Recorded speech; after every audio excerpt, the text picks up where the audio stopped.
Hello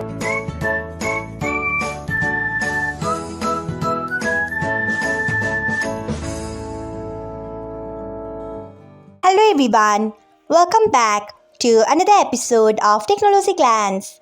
Today, in this video, I am going to guide you through how you can turn off line pay notification online. So, let's get started. Firstly, open Line app in your device. Then tap on settings icon. Then scroll until you find notification. Next tap on it. Then scroll until you find line pay notification. After that, you can see the option of turn off line pay notification by tapping on it. So, this is how you can turn off line pay notification online. Thanks for watching. If you found this guide helpful, we would love it if you hit the thumbs up button below.